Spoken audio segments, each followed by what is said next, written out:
There was a cardboard box on my porch this morning. No note, no sender. Just my name, Hollis Raburn, written in blue ink I haven't seen in 15 years. I stood there for 10 minutes, maybe more, staring at it. Not because I didn't want to open it, but because I already knew who it was from. The handwriting gave it away. Rowan had a strange habit of curling her lowercase. Why? Like a music note. I'd forgotten I remembered that until now. 15 years. Not a single message, not a holiday text, nothing. I built a life that didn't have her shadow in it. Changed states, changed phones, changed the person I saw in the mirror. But the second I saw that box, everything I'd spent over a decade suppressing hit me like a freight train. It wasn't what was inside the box that shook me the most. It was what wasn't. No apology, no explanation, no warning. Just a collection of things that made no sense until they did. A photo of her graduation day. She's smiling. I'm not in it. A receipt for a U-Haul rental dated the same day. The silver cufflinks I wore when I signed our divorce papers. A crumpled parking ticket from Portland, my new city, dated last week. She knows where I live. She's been here, and now she wants something. But let me back up just for a second, because you need to understand something before this story goes any further. I didn't leave her. I didn't cheat.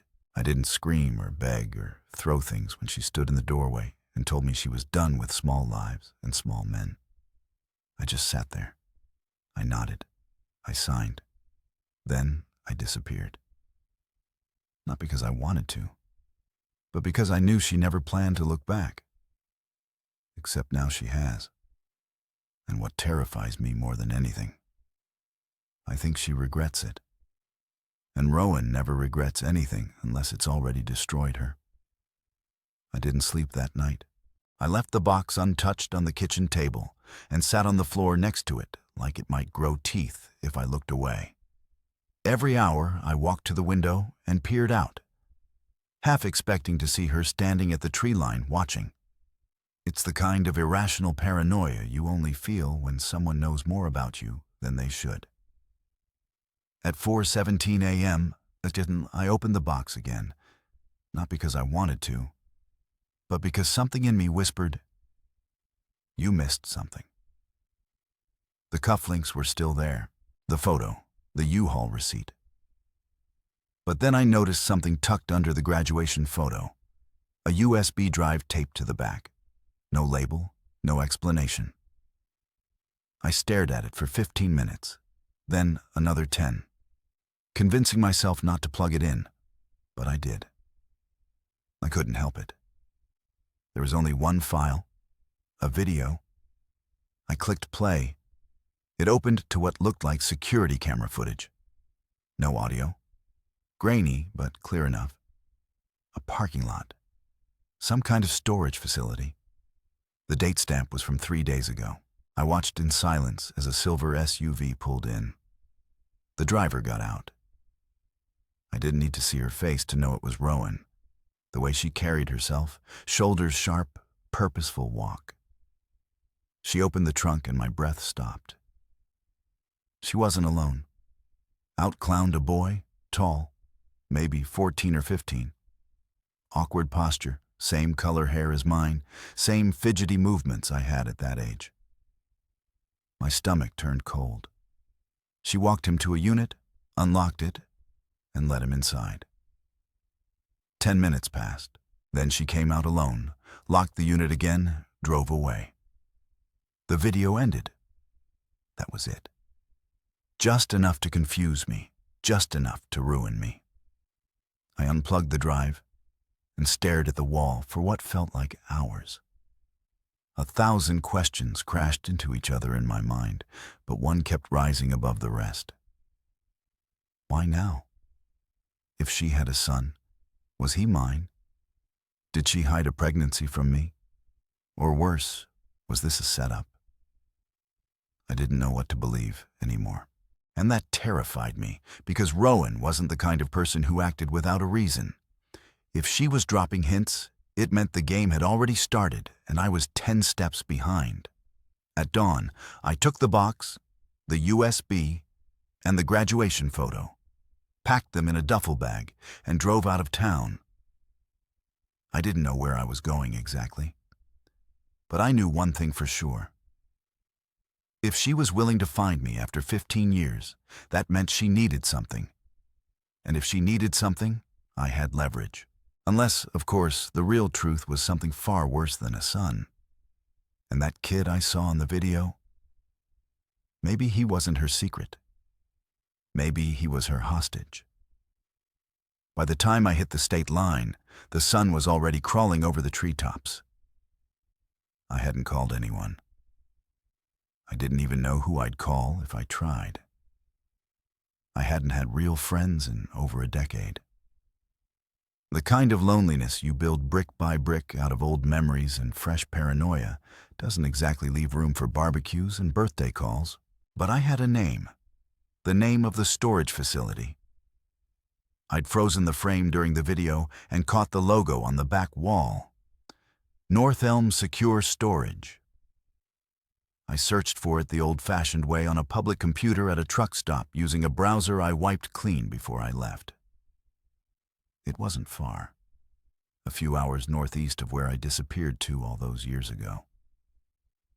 I got there by early afternoon. It was one of those dull, concrete block places that looked like it should be shut down, but somehow isn't. A single camera on a tilt mount, chain-link fence, keypad gate. I parked a block away and walked the rest of the way on foot. I wasn't sure what I planned to do. I had no key, no number, but I had the face, the footage, the memory of that kid stepping out of her SUV like he'd been coached not to speak. And I had a gut feeling that wouldn't die. I waited across the street for almost 2 hours, hiding in the shadow of a boarded-up laundromat. Then, like clockwork, a black sedan rolled through the gate. A man got out. Late 50s, heavy-set, sunburned arms. He typed in a code, the gate buzzed open, and he drove inside. A few minutes later, he came back out, but this time he was on foot. He crossed the street, looked straight at me, and said my name, Hollis Raburn. I froze. I hadn't used that name in years. Not legally, not publicly. "Don't worry," he added before I could bolt. "She told me you'd come, said you were probably too stubborn to stay away." My fists curled, but my voice was quiet. "Who are you?" "Friend of hers," he said. "Name's Dee. She paid me to keep an eye on the unit in case you showed. Gave me strict instructions not to stop you, just to give you this." He reached into his jacket. My instinct screamed trap, but he pulled out nothing but a plain white envelope. Inside was a single sheet of paper, a typed address. "That's it. Go there," he said. "You'll understand more than you want to." Is the boy her son? Dee tilted his head. "That's not the right question. What is the right question? Is what part of him is yours?" I didn't respond. Couldn't. My thoughts were unraveling in every direction at once. She said, "You'd pretend not to care," Deke muttered, stepping back. "But she also said that once you saw him up close, you'd know. You'd know everything." Then he turned and walked away, got into his sedan, and drove off like none of this was strange. I stood there with the paper in my hand. The address burned into my brain like a scar that had always been there. I didn't go home. I didn't eat. I drove straight through the night to that location. And what I found there behind the rusted gate and faded house number was something I'd never prepared for. Not even in my worst nightmares. The address led me to a place I can only describe as half abandoned. Not quite ruined. Not quite lived in. A sagging house just outside a town called Jericho Falls, hidden between the back roads and dense pine. No mailbox, no curtains, just flaking blue paint, boarded up windows on one side, and a wind chime that didn't make a sound. I parked 100 feet away, engine off, waited. Nothing moved, not a soul, not a squirrel. The air felt paused. I approached carefully, checking for signs of life. No cars, no sounds, no lights. But the front door was unlocked, just cracked open as if someone had been expecting me and got tired of waiting. Inside, the place was almost empty. No furniture, no pictures, not even dust, like someone had moved out years ago, but only recently started scrubbing their existence off the walls. The floors were clean, too clean, not in a I care about hygiene way. And as someone wiped this place down to hide something way, I stepped into what used to be the living room. On the far wall, someone had spray-painted 4 words in tall, dripping letters. Did you think I'd forget? I didn't know if Rowan had written it or someone else. I didn't care. All I knew was this wasn't a house. It was a message. I called out Rowan. No answer. Then a soft thump came from upstairs. Instinct told me to leave. Gut told me to run. But something else, something deeper, shame maybe, forced my feet to move forward up the creaking staircase. The hallway at the top smelled like bleach and cigarette smoke. There were 4 doors. 3 were shut. One was cracked open with light pouring through. I pushed it gently. Inside, a single mattress sat in the center of the floor, wrapped in plastic. No sheets, no pillows, just a folded navy blue hoodie resting neatly at the head. Beside it, a flip phone. It lit up the second I stepped closer. A text appeared. Don't leave. He's almost there. I stared at the message like it had punched me in the chest. He's almost there. Who? The kid. Someone else. Before I could process, another message came through. Don't say anything stupid. Just listen. Then the phone buzzed. An incoming call. I hesitated, then answered. Nothing but static for the first few seconds. Then her voice. Calm. Colder than I remembered. You drove all this way. That surprised me. Where are you, Rowan? I'm watching. Not from there, but close. Why this house? She didn't answer. I continued.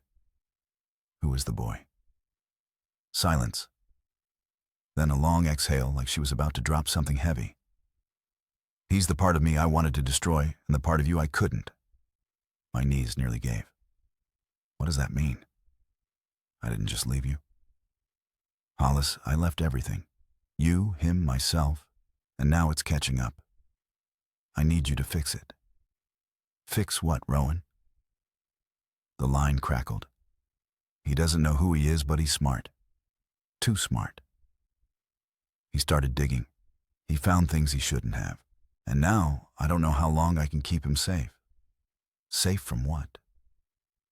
But she didn't answer. The line went dead. I tried calling back. Nothing. Tried texting. Undeliverable. I sat on that floor for nearly an hour, waiting for whatever he was to arrive. And when I finally heard the gravel crunching outside, I stood, heart pounding, ready for answers. But when I looked through the window, it wasn't the boy from the footage at all. It was someone else. Someone I hadn't seen since the day Rowan disappeared with everything, including my name. The person walking toward the house wasn't a teenager.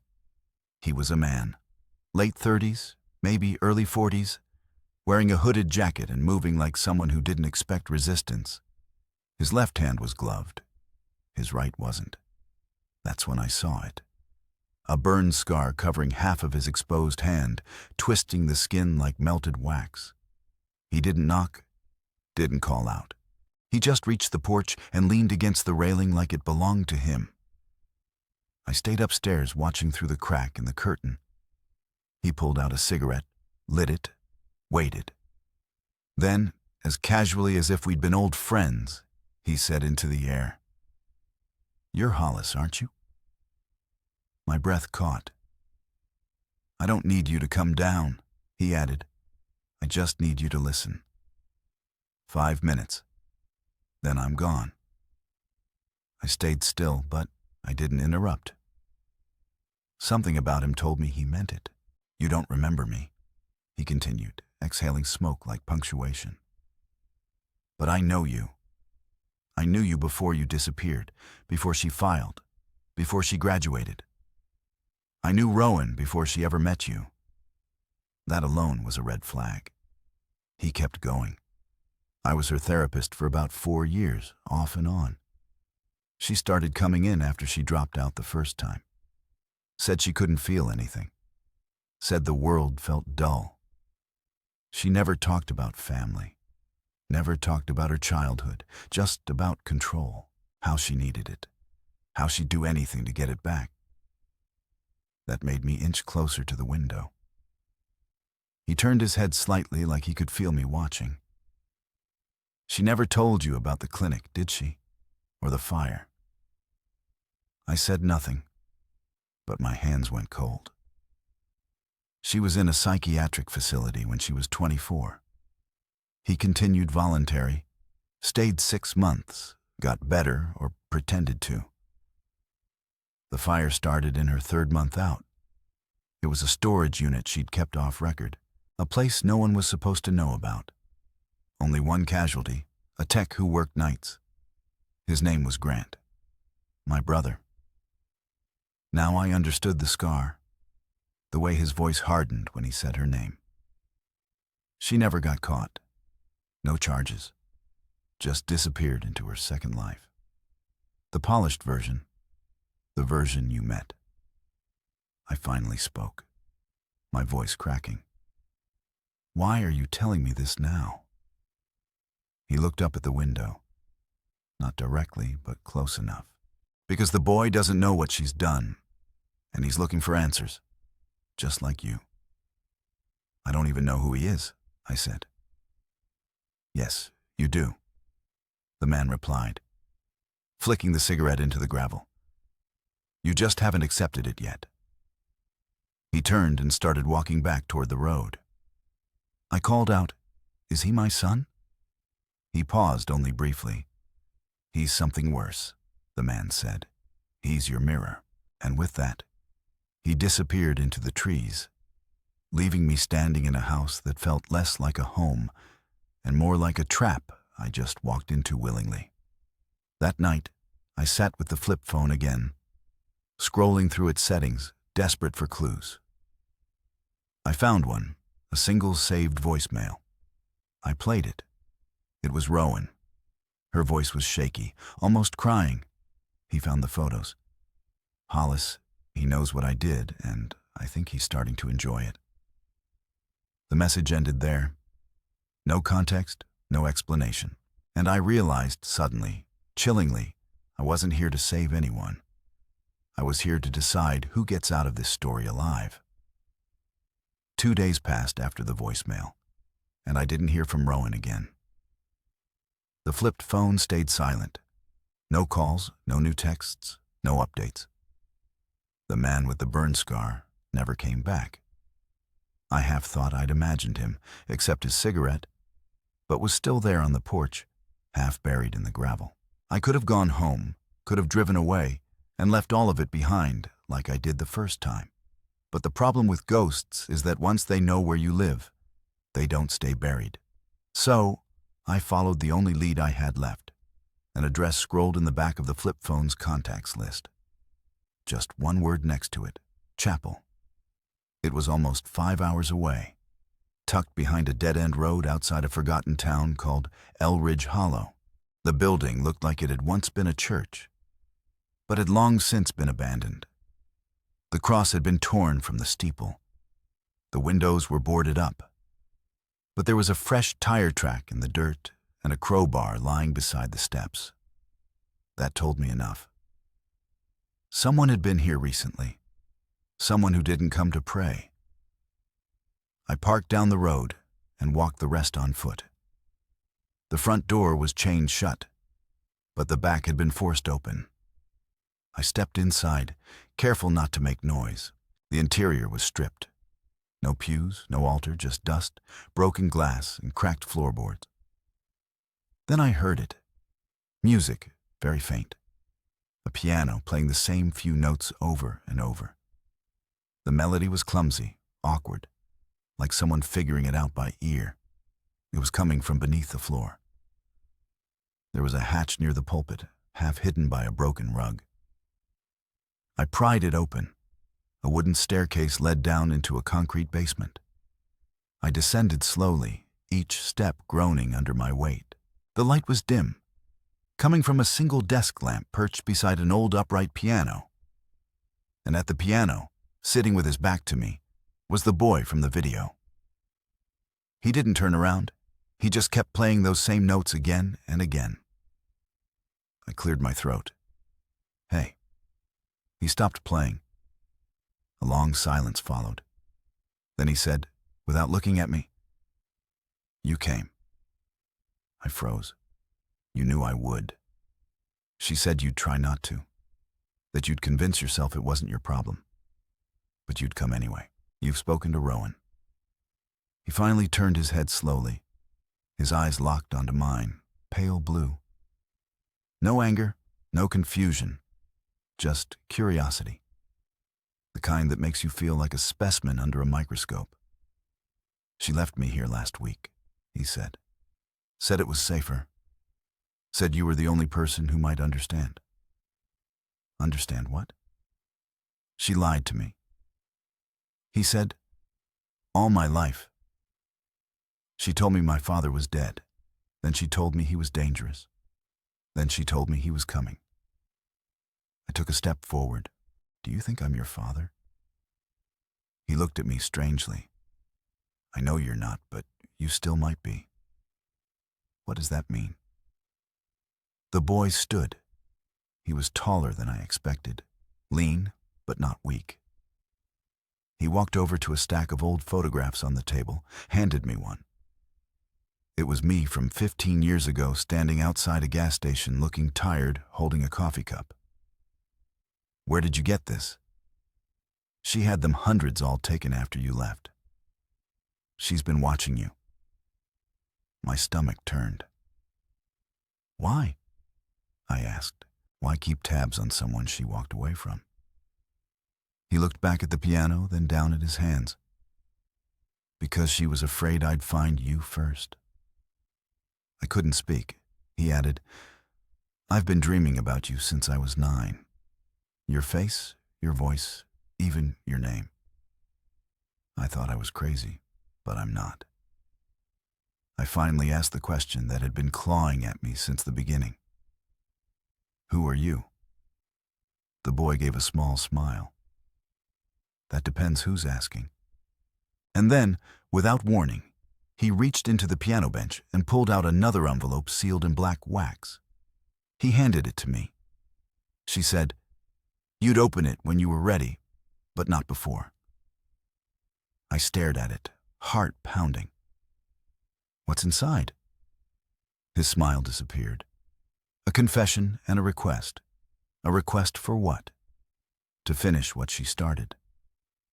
I didn't open the envelope in front of him, not because I didn't want to, but because I was afraid that whatever was inside it would permanently snap the line between the man I had become and the man I used to be.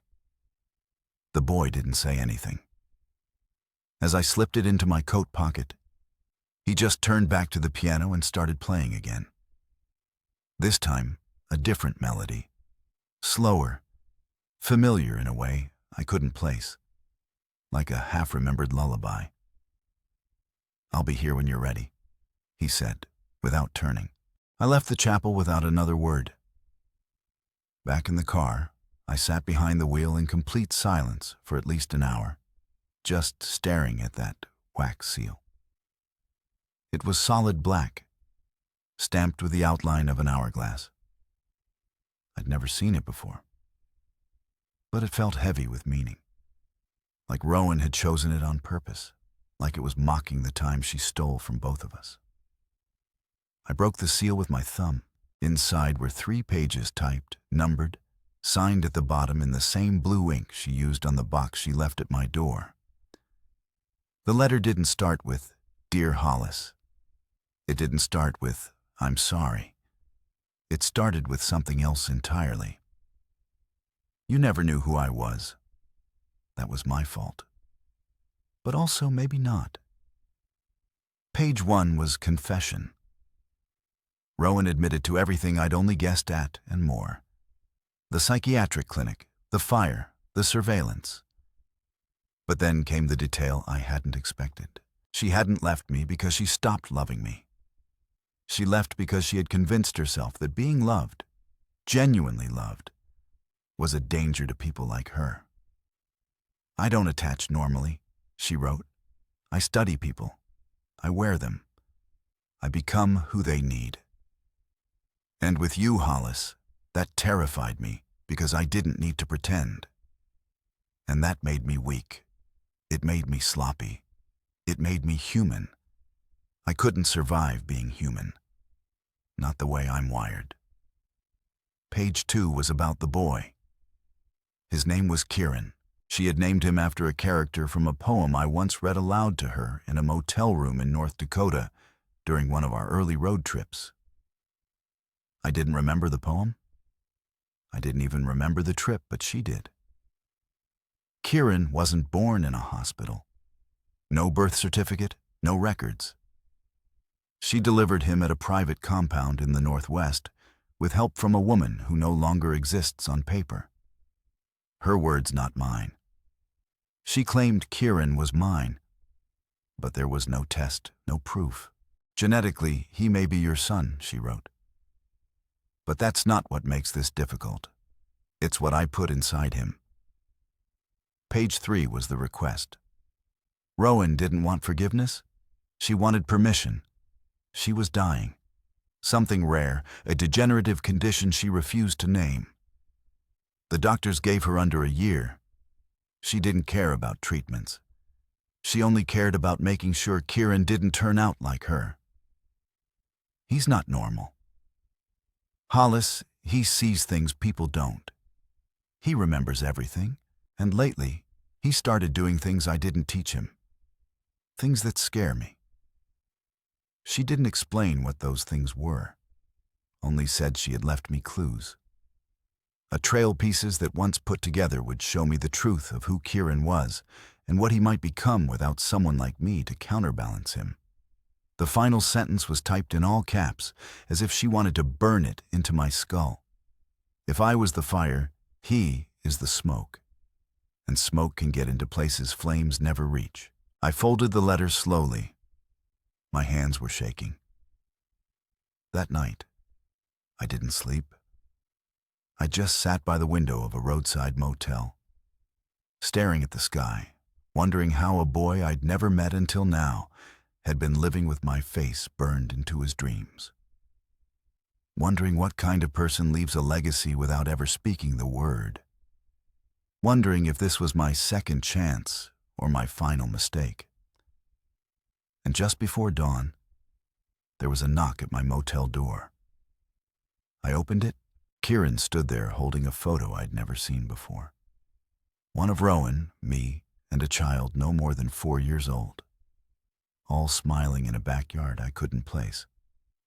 "I think we need to talk," he said. "Some of the things she said, they don't make sense anymore." Then he stepped inside, and behind him in the parking lot, someone sat in a black sedan with the engine running, watching, waiting. Kieran stood in the doorway, the early morning light casting long shadows behind him. He looked tired, like he hadn't slept in days, but his voice was calm when he said, "I need to show you something." He walked over to the motel desk and laid down the photo. Me, Rowan, and a child I couldn't remember. It looked real, but the memory wasn't there. I sat beside him, both of us studying it like it held answers. "It's not fake," Kieran said, "but it's not what it seems." He reached into his backpack and pulled out a stack of papers, rows of sketches, notes, memories, things he'd drawn from his dreams, faces he didn't know, places he'd never been. My name was scrolled dozens of times. So was Rowan. "She told me stories," he said. "But I always felt like I was missing something, like I was someone built from the pieces of people she couldn't face." I stared at the photo again. It wasn't a memory. It was a projection, a version of a life we never lived. Something Rowan had staged, maybe even tried to implant in him. She was trying to rewrite history not for herself, but for him. "She didn't know how to love," I said quietly. He nodded, but she wanted to. We sat in silence for a while. Then Kieran added, "You don't owe me anything." "I know that, but I don't want to keep chasing ghosts. I want to figure out who I really am, and I think you might be the only person who can help." That moment broke something open in me. For 15 years, I convinced myself I didn't deserve connection, that the cleanest thing I ever did was vanish. But watching this kid, half stranger, half mirror, ask for something so simple, it tore through every wall I had left. I didn't answer with a speech. I didn't cry or make promises I wasn't sure I could keep. I just looked at him and said, "Okay, let's start there." And we did. Not with DNA tests or courtroom orders, just small things. Breakfast, shared music, questions I never thought I'd ask a kid, let alone one who might be mine. Over time, the silence between us softened. I found a small house near the edge of town, fixed it up. We planted a garden. He signed up for school under a new last name, one we chose together. Something new. Something that didn't belong to Rowan or me.